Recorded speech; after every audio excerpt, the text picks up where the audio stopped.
अब हम लोग कॉन्स्टिट्यूशन ऑफ इंडिया पढ़ेंगे। कल हमने इसकी शुरुआत करी थी और कॉन्स्टिट्यूशन ऑफ इंडिया में हमारी शुरुआत जो कल की थी, कल का टॉपिक था शेड्यूल एंड रिलेटेड सब्जेक्ट, जिसमें हमने 6th शेड्यूल तक की बात कर ली थी। आज हमें schedule 7th, 8th, 9th, 10th, 11th, 12th, ये 5 शेड्यूल की बात करनी है। तो आज का जो हमारा टॉपिक है बेटा, बहुत क्लियर कट टॉपिक है, वो है हमारा शेड्यूल।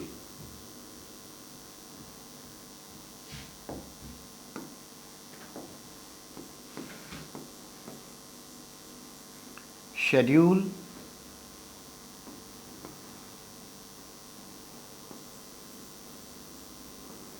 एंड रिलेटेड सब्जेक्ट्स, हम इस पे फोकस करने जा रहे हैं बेटा, जिसको हिंदी में क्या लिखा जाएगा?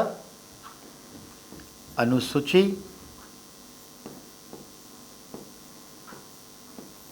एवं संबंधित विषय,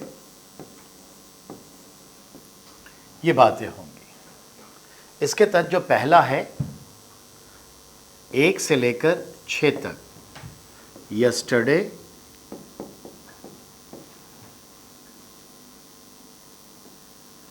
had been discussed.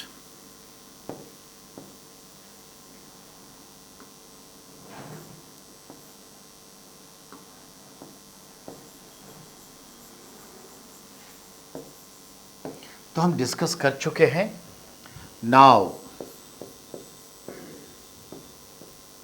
अब जो चलेंगे वो हमारा डिस्कशन होगा 7th to 12th, going to discuss। ठीक है, अब हमारी सारी बातें इन पर रुक जाएगी। ओके, तो लेट्स स्टार्ट। अब 7th शेड्यूल की बात करते हैं। तो हमारे पास 7th जो है शेड्यूल संख्या, उसके ऊपर क्या बात होगी?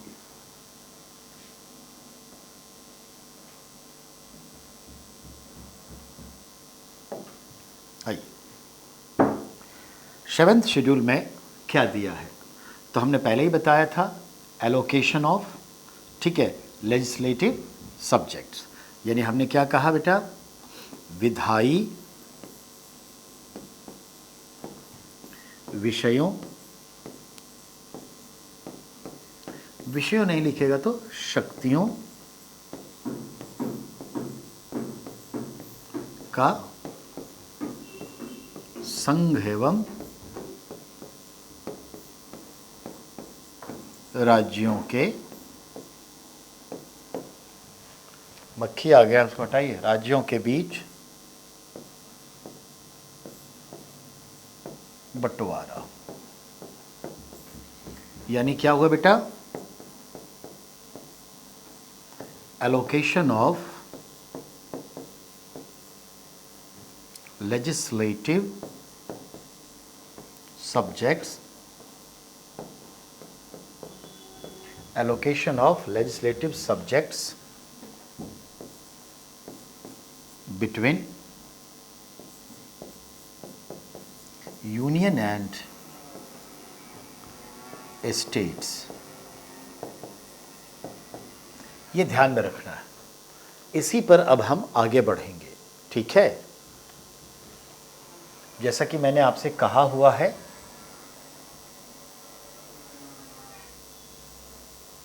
ठीक है, इसको ओके करिए, इसको लिखिए बेटा, फिर हम अगले पेज पर चलेंगे।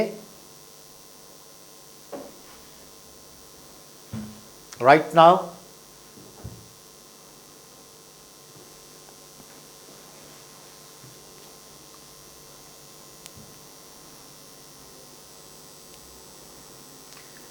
अब जो नेक्स्ट है वो क्या है? तो इसमें 3 लिस्ट हैं, उसकी बात करेंगे। 3 लिस्ट, यानी 3 सूची या सूचियां। इनमें हम पहली सूची की बात करें, इसको हम लोग क्या कहते हैं बेटा? Union list. और यूनियन लिस्ट को हम लोग क्या कहते हैं? संघ सूची। आप केंद्र भी शब्द यूज कर सकते हैं। इसमें जो है 97 सब्जेक्ट was as origin। मूल रूप से 97 सब्जेक्ट थे जब हमारा संविधान बनकर तैयार हुआ। ठीक है, याद रखिएगा। और अब जो है कितने हो गए हैं? 105 प्लस हो गए हैं। सचिन का सवाल है, हु डिवाइड द सब्जेक्ट्स? बेटा, all this subjects divided by the constitution assembly. संविधान सभा ने इन पर बृहत चर्चा करने के बाद इसे 3 कैटेगरीज बनाए। Okay, not a one person, it is divided by the constitution assembly. तो संविधान सभा ने इसे ऐसा किया। अब इसमें कुछ एग्जाम्पल्स हम उठाकर चलेंगे। एक एग्जाम्पल्स ले लीजिए, जैसे मैंने कल ही आपसे कहा था, डिफेंस।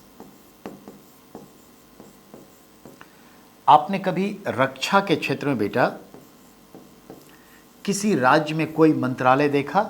बिहार में, हरियाणा में, तमिलनाडु में कभी सुना रक्षा मंत्री? नहीं सुना होगा। आप ये केंद्र में सुने होंगे। दूसरा,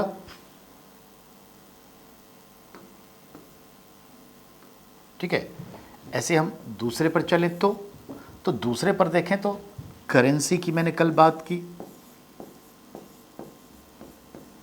करेंसी को क्या कहते हैं? मुद्रा व्यवस्था। बेटा, मुद्रा के ऊपर कभी सुना किसी राज्य में बहस हो रही है? नहीं। क्यों? केंद्र का विषय है।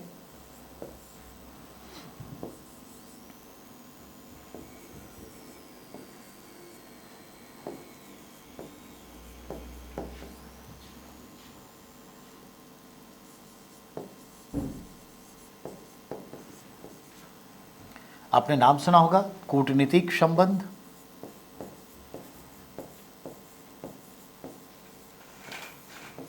हम अन्य देशों के साथ जो संबंध रखते हैं कूटनीतिक संबंध कहलाते हैं, जिसके थ्रू हमारी एम्बेसीज होती है।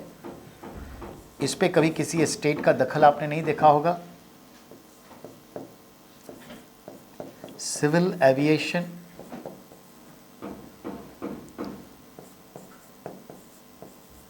यानी नागरिक उड्डयन,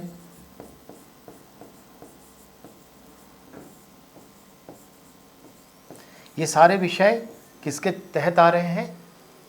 संघ सूची के। कभी सुना किसी राज्य में अपना विमानन है? नहीं सुना होगा। ठीक।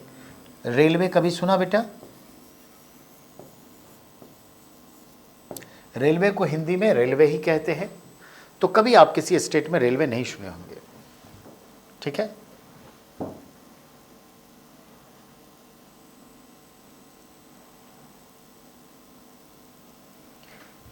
ऐसे बेटा छठे नंबर पे आप शिपिंग,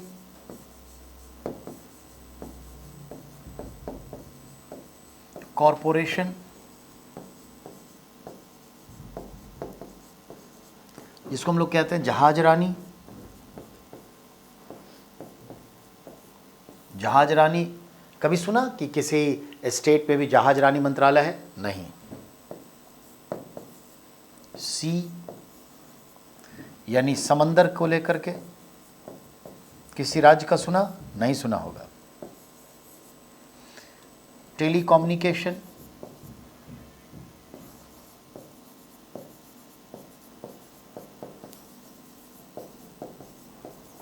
यानी बेटा दूर संचार में कभी सुना? किसी भी स्टेट के बारे में सुना कि दूर संचार से रिलेटेड बात कर रहे हैं? वो नहीं सुना होगा, क्योंकि दूर संचार केंद्र का विषय है। ठीक है ना? और कुछ? हाँ, और क्या? ढेर सारी चीजें हैं बेटा। पैरामिलिट्री फोर्सेस,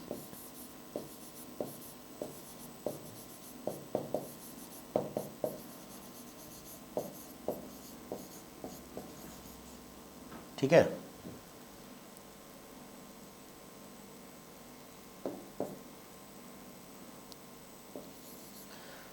आपको भी मालूम है जिसको हम लोग कहते हैं बेटा अर्धसैनिक बल, अर्धसैनिक बल कहते हैं। कभी सुना किसी राज्य का अपना अर्धसैनिक बल? नहीं। जो आपने सुना होगा CISF, CRPF, ये सब चीज़ें। 9वें 10वें नंबर पे भी आ जाइए, आप नाम सुनते होंगे इनकम टैक्स, यानी आयकर। सुना कोई राज्य सरकार आयकर लेती है? नहीं। आपने सुना होगा लग्जूरियस ड्यूटी, यानी बेटा विलासिता कर।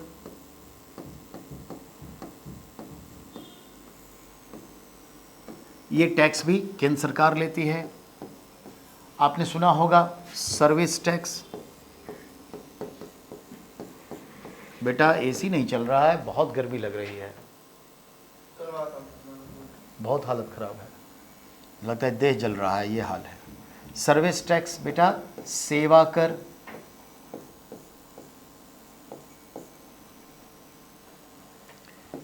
और आइए कस्टम ड्यूटी। कभी सुना कोई स्टेट लेता है?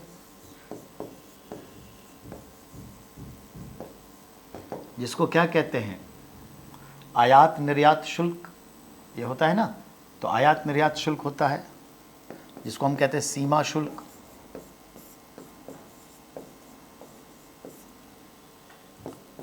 कभी सुना किसी स्टेट के बारे में निर्यात की बात? एक्सपोर्ट ड्यूटी, हाँ नहीं सुना होगा। ऐसे ढेर सारी चीजें हैं। पृथ्वी मंत्रालय कभी सुना? अर्थ साइंस मिनिस्ट्री सुना कभी? पृथ्वी मंत्रालय किसी और के मुंह से? पृथ्वी विज्ञान मंत्रालय।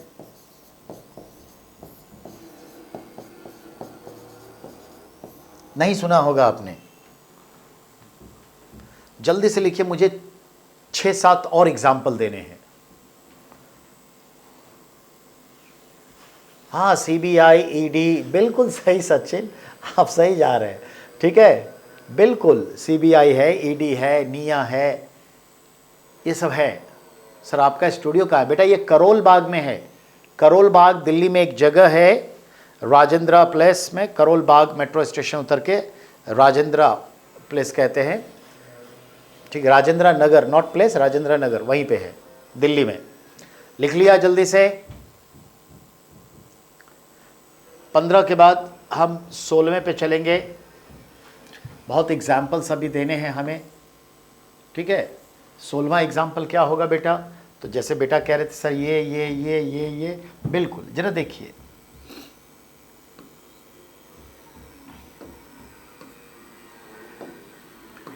रिलेशन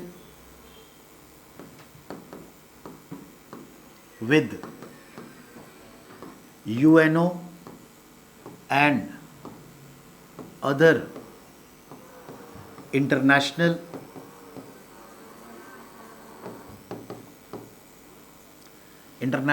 ऑर्गेनाइजेशन, अन्य अंतर्राष्ट्रीय संगठन और यूएनओ के बीच जो संबंध हैं वो केंद्र सरकार बनाती है।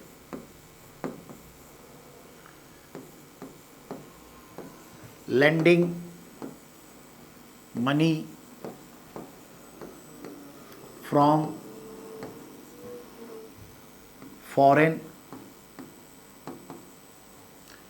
country और institution।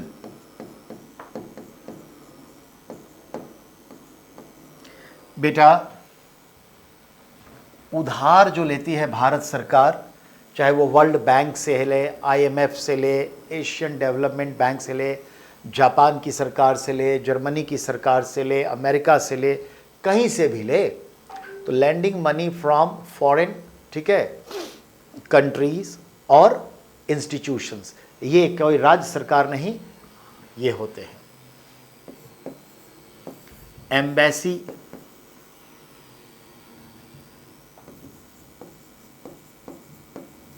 यानी दूतावास। बिल्कुल ऐसे ही बहुत सारे टैक्सेस हैं, बहुत सारे विषय हैं जिस पर आप देखिएगा। अब जैसे आरबीआई है, रुपए छापने का पूरी करेंसी सिस्टम केंद्र के बीच है, राज्य का इसमें कोई नहीं है। पोस्टल सर्विस ले लीजिए, पोस्टल सर्विस ये किसका है, इसी का है। 20वें नंबर पे ले लीजिए आईटी, ठीक है, यानी इंफॉर्मेशन टेक्नोलॉजी।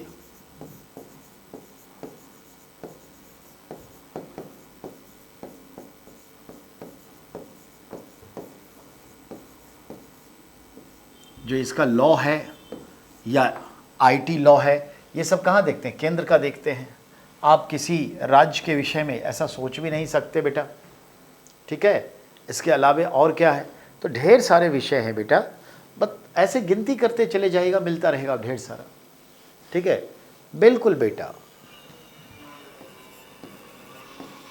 स्पेस बिल्कुल इसी का विषय है। 22वें नंबर पे न्यूक्लियर एनर्जी,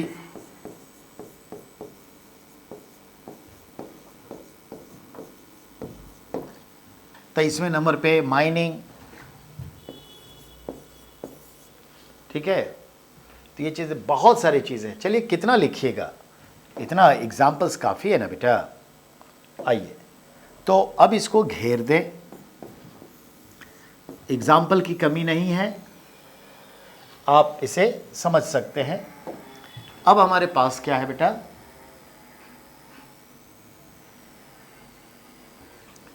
अब दूसरा जो है वो है स्टेट लिस्ट।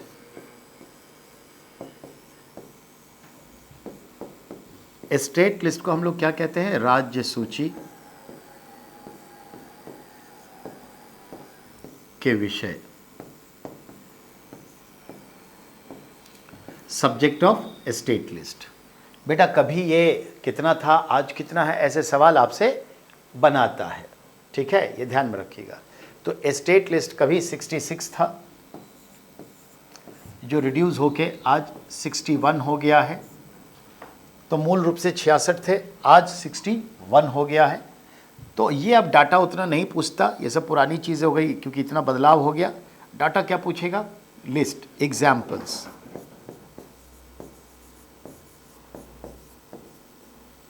बेटा हम एग्जाम्पल्स देखेंगे, तो पहला एग्जाम्पल्स ले लीजिए, ठीक है।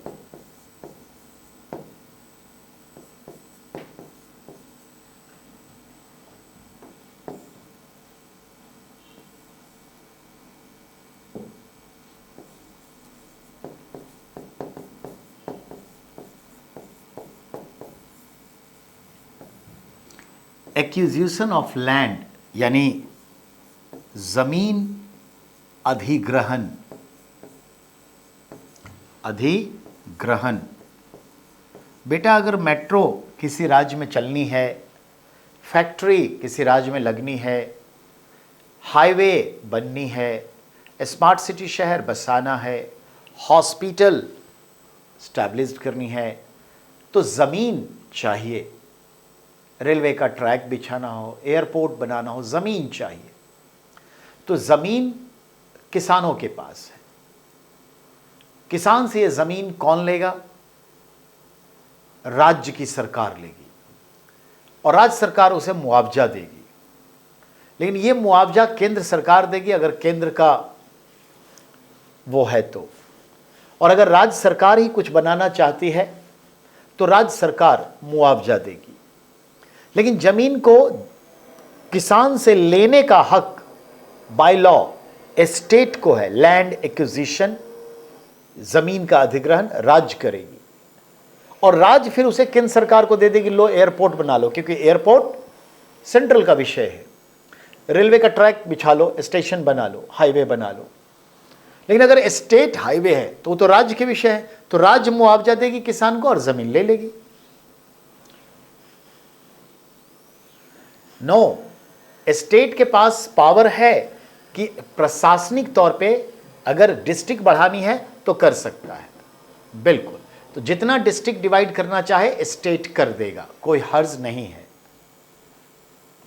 तो जमीन अधिग्रहण एक। दूसरा बेटा, लॉ एंड ऑर्डर, यानी शांति व्यवस्था।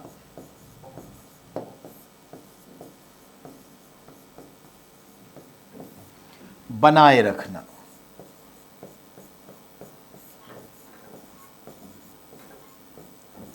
यह भी राज्य का है काम, ना सेंट्रल का है और ना ही ये किसी लोकल गवर्नमेंट का काम है, ये इसी का काम है। और क्या है बेटा जो स्टेट ही करेगी? नहीं। तो जमीन अधिग्रहण है, शांति व्यवस्था है, और बहुत सारे टैक्सेस हैं, जैसे एंटरटेनमेंट टैक्स,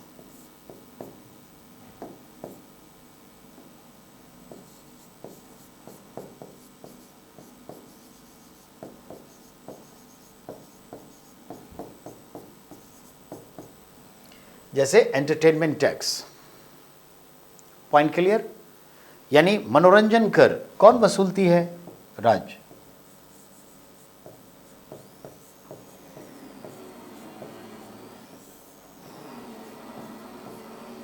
ठीक है। और स्टैंप ड्यूटी,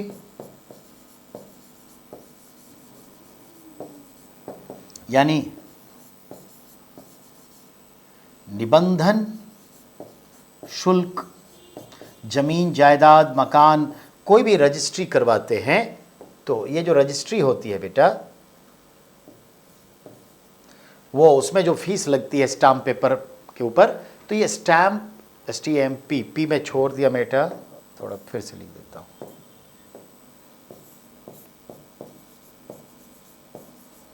स्टैंप ड्यूटी, निबंधन शुल्क वही लेती है।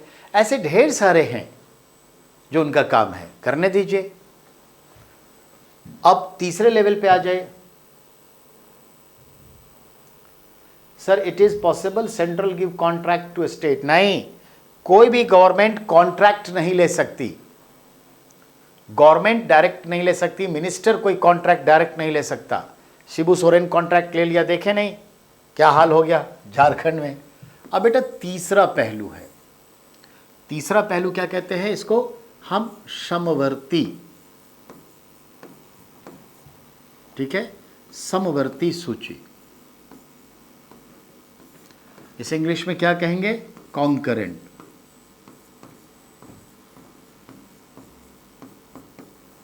कॉन्करेंट लिस्ट कहेंगे। बेटा ये जो समवर्ती सूची है, कॉन्करेंट लिस्ट, इसमें जो विषय थे 47 वॉज, आज वो बढ़कर कितना हो गया ये समझना है। 52 हुआ, अब 54 से भी आगे जाने वाला है। तो ये चीज़ है। अब इसके जो सब्जेक्ट है उसका क्या है, रूल क्या है, तो आपको मालूम है। In this subject, in these subjects both government make rule on it, but if any dispute or need to given priority, then given to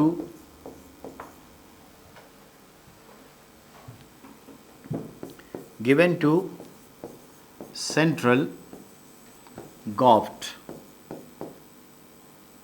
rule। ठीक है। Meanwhile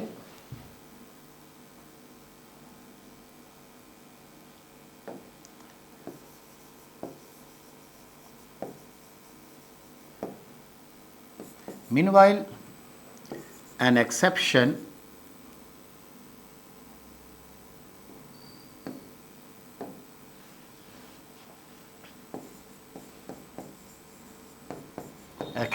that if a state govt make rule या make law on concurrent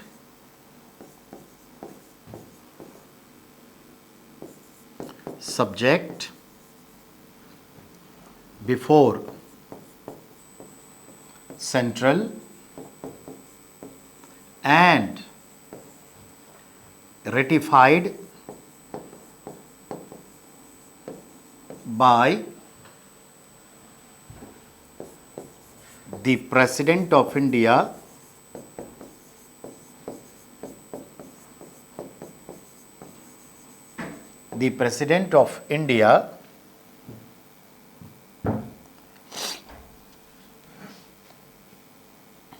then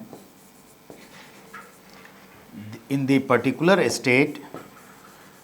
particular state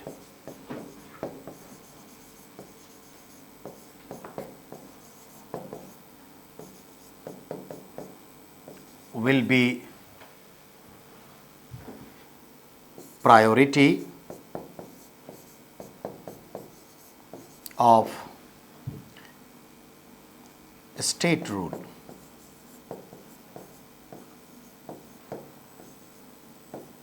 ये है system. ये question direct UPSC में पूछता है।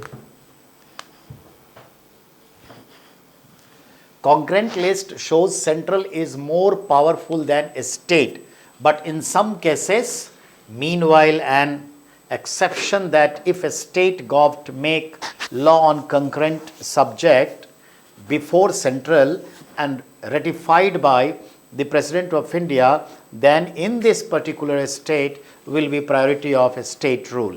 क्या मतलब है, इसको गौर से समझिए। किसी समवर्ती सूची के विषय पर केंद्र ने भी कानून बनाए हैं और राज्य सरकार ने अपने राज्य के लिए कानून बनाए, तो सवाल उठता है कि उस राज्य में उस राज्य के द्वारा बनाए गए कानून को प्रायोरिटी मान्यता मिलेगी या केंद्र के द्वारा बनाए गए कानून को मान्यता मिलेगी। That is controversy and dispute, विवाद। क्या ये दोनों मान्य होंगे? दोनों तो होंगे नहीं, कोई एक मान्य होंगे। या तो केंद्र के कानून मान्य हो जाएंगे या राज्य के। अगर मान लेते हैं कि केंद्र के कानून और ये दोनों हैं, तो केंद्र के कानून को मान्यता मिलेगी, क्योंकि वो केंद्र सिर्फ उसी राज्य के लिए नहीं सभी राज्यों के लिए बनाता है, यूनिवर्सल है, इसीलिए मान्यता मिलेगी। As a reference is given in constitution. लेकिन अगर मान लेते हैं कि किसी समवर्ती सूची के विषय पर, ये दूसरे पैराग्राफ का अर्थ है, किसी समवर्ती सूची के विषय पर राज्य ने अपने राज्य के लिए सबसे पहले कानून बना लिया और उस कानून को गवर्नर के माध्यम से राष्ट्रपति से भी अनुमोदन करवा लिया, तो वो कानून बन गया, उस राज्य में चल रहा है। अब इन फ्यूचर उसी विषय पर केंद्र ने कानून बनाया, तो केंद्र भले कानून बना ले, लेकिन उस राज्य के कानून पर भारी नहीं पड़ेगा, क्योंकि वो पहले ही राष्ट्रपति से परमिशन, अनुमोदन लिया जा चुका है। तो इस कंडीशन में उस राज्य में केंद्र के कानून लागू नहीं होंगे, प्रायोरिटी मिल जाएगी राज्य के कानून को। ये यूपीएससी डायरेक्ट पूछता है, और यूपीएससी का मेरा तात्पर्य है यूपीएससी, पीसीएस, नेट का एग्ज़ाम, पीजीटी का एग्ज़ाम, टीजीटी का एग्ज़ाम, एनडीए का एग्ज़ाम, वाइस प्रिंसिपल का सब्जेक्ट का, वाइस प्रिंसिपल पोस्ट के लिए जो एग्ज़ाम होता है उसका एग्ज़ाम्स के लिए ये इम्पॉर्टेंट है। चलिए, इसकी बात हो गई बेटा। अब इसमें विषय देखेंगे ना, सब्जेक्ट। तो सब्जेक्ट हम आगे देख रहे हैं कि इसमें क्या सब्जेक्ट है। तो देखिए यहाँ पर भी सब्जेक्ट का एग्जाम्पल है कुछ।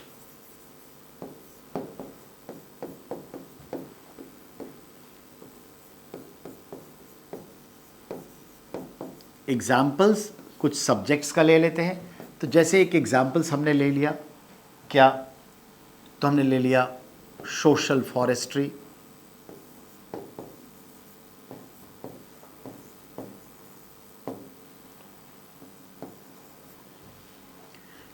सामाजिक वानिकी कहते हैं इसे,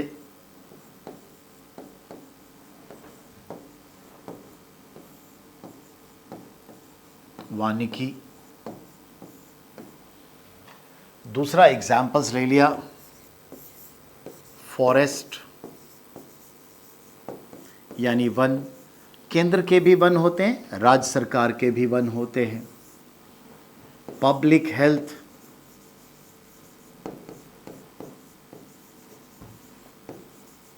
जिसका अर्थ हुआ जन स्वास्थ्य। मतलब आप समझिए, सेंट्रल के भी हॉस्पिटल होते हैं, स्टेट गवर्नमेंट के भी हॉस्पिटल होते हैं, डिस्पेंसरी होते हैं। सेंट्रल स्टेट दोनों ने पब्लिक के लिए डीटीटी का छिड़काव करना, पब्लिक हेल्थ के लिए काम करना।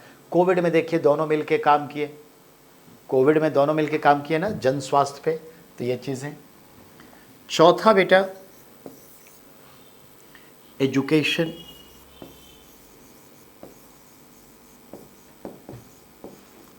यानी शिक्षा। आप देखिए भारत में कितने सारे यूनिवर्सिटी हैं, नहीं, स्टेट यूनिवर्सिटी भी है, स्टेट यूनिवर्सिटी भी है और सेंट्रल यूनिवर्सिटी भी है। तो ये चीज़ें हैं। तो आपने देखा एजुकेशन में भी ये मिलके काम कर रहे हैं। ठीक है। चौथा, अब तो ये जीएसटी इसी में आ चला गया, नहीं, ये तो इसी समवर्ती सूची में जीएसटी डायरेक्ट है, गुड्स एंड सर्विस टैक्स तो डायरेक्ट इसी का मामला है। गुड्स एंड सर्विस टैक्स,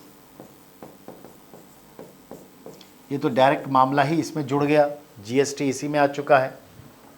तो ऐसे ढेर सारी चीज़ें हैं बेटा जो दोनों कर सकते हैं। आप कहेंगे और क्या सर, तो देखिए 4 हो गया ना, 4 के बाद ये 5 होगा बेटा, 5।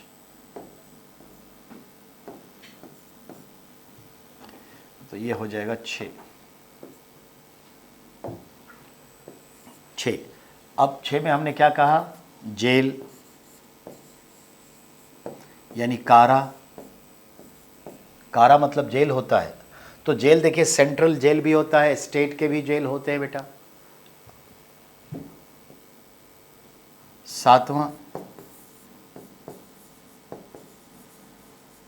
हाईवे, मालूम है ना, उच्च मार्ग। आप देख लीजिए उच्च मार्ग दोनों होते हैं, स्टेट हाईवे, नेशनल हाईवे, बिल्कुल रोड की जो बात कर रहे हैं। ठीक है। तो आपने देखा ये तमाम चीज़ें ऐसे हैं जो दोनों इस पर कानून बनाता वगैरह है। तो ये हो गया। अब हम आगे बात करेंगे रेसिड्यूरीज पावर की। अब ये तो हो गए बेटे, 3 तरह के सब्जेक्ट के बंटवारे थे, ये क्लियरेंस मिल गया। अब हम बात करें रेसिड्यूरीज पावर की। क्या मतलब, तो देखिए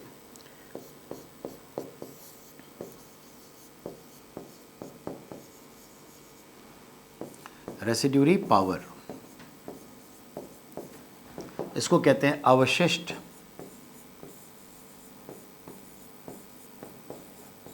शक्तियां या विषय। ये कोई कैटेगरी नहीं है, ये एक नोटेबल पॉइंट है। क्या, याद रखिएगा, सभी राज्यों के संदर्भ में अवशिष्ट शक्तियां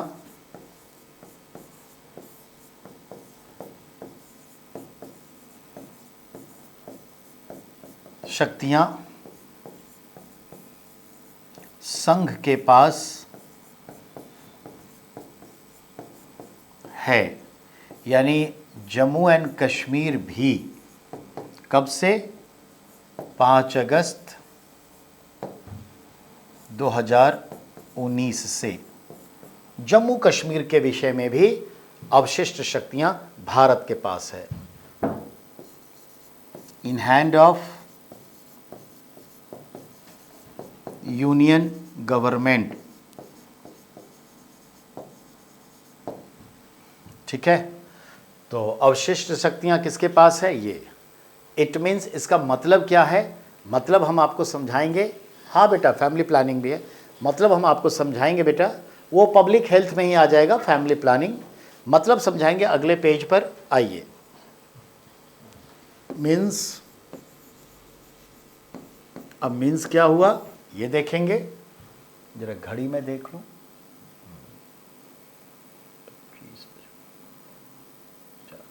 ठीक, 5 मिनट। तो मीन्स का मतलब हुआ बेटा ये कि if in future need to make laws for nation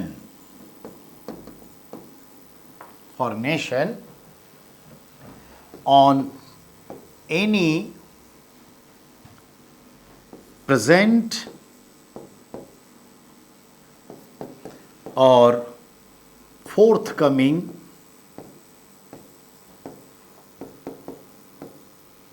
emerging subject, then with help of states but make by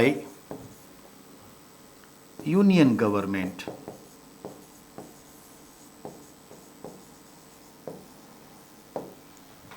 union government बनेगा यानी कि पार्लियामेंट।